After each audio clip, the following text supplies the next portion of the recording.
आप सभी को मेरा नमस्कार। आज मैं आप सभी के समक्ष कार्तिक महात्म्य का चौथे दिन का पाठ कर रही हूँ। आइए शुरू करते हैं। बोलो बांके बिहारी लाल की जय। प्रभु मुझे सहारा है तेरा, जगत के पालनहार। कार्तिक मास महात्म्य की कथा करूं विस्तार। राजा पृथु बोले, हे नारद जी, आपने मुझे कार्तिक मास में स्नान का फल बताया है।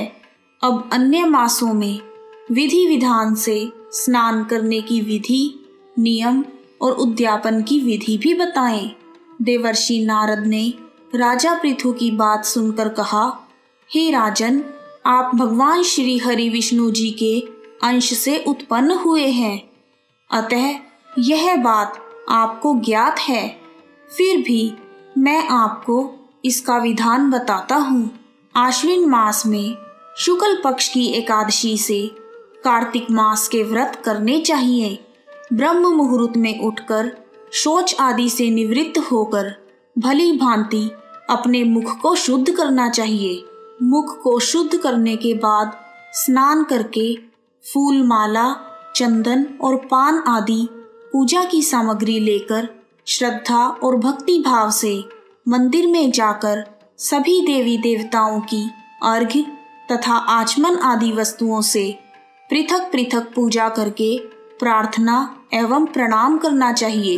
फिर भक्तों के स्वर में स्वर मिलाकर श्री हरि विष्णु भगवान का कीर्तन करना चाहिए। मंदिर में जो भक्त श्री हरि भगवान का कीर्तन करने आए हों, उनका फूल माला, चंदन तथा तांबूल आदि से पूजन करना चाहिए, क्योंकि मंदिरों में भगवान विष्णु को अपनी तपस्या, योग और दान द्वारा प्रसन्न किया जाता है।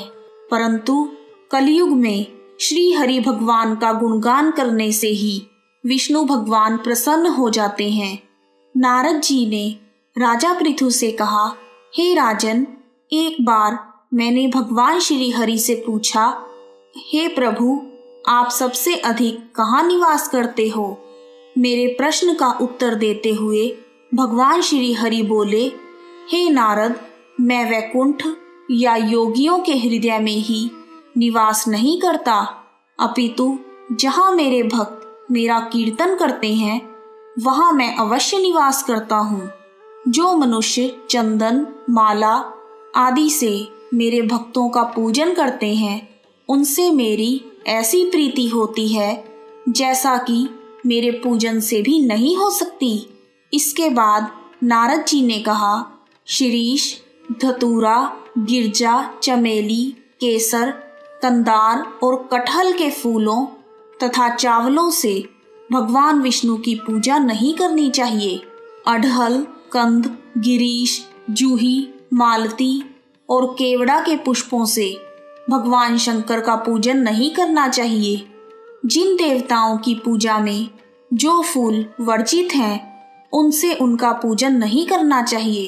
पूजन समाप्ति के बाद भगवान से क्षमा प्रार्थना अवश्य करनी चाहिए।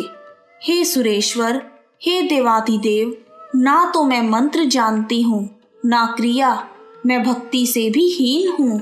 मैंने जैसे भी आपकी पूजा की है, कृपा करके उसे स्वीकार करें और मेरी मनोकामना को पूर्ण करें। श्री हरि विष्णु जी से ऐसी प्रार्थना करने के बाद साष्टांग प्रणाम करके भगवत कीर्तन करना चाहिए, श्री हरि की कथा सुननी चाहिए और प्रसाद ग्रहण करना चाहिए। जो मनुष्य विधि के अनुसार कार्तिक व्रत का अनुष्ठान करते हैं, वह जगत के सभी सुखों को भोगते हुए अंत में मुक्ति को प्राप्त करते हैं। इस प्रकार कार्तिक महात्म्य का चौथे दिन का पाठ पूर्ण होता है। बोलो बांके बिहारी लाल की जय। जय श्री कृष्णा। यदि आपको वीडियो पसंद आया है तो कमेंट बॉक्स में जय श्री कृष्ण भगवान, जय दामोदर जी, जय माता दी लिखना ना भूलें। आप सभी का हार्दिक धन्यवाद। श्री कृष्ण गोविंद हरे मुरारी, हे नाथ नारायण वासुदेवा, गोविंद गोविंद हरे मुरारी, गोविंद गोविंद मुकुंद कृष्णा, गोविंद गोविंद रथांग पाणे, गोविंद दामोदर माधवेति।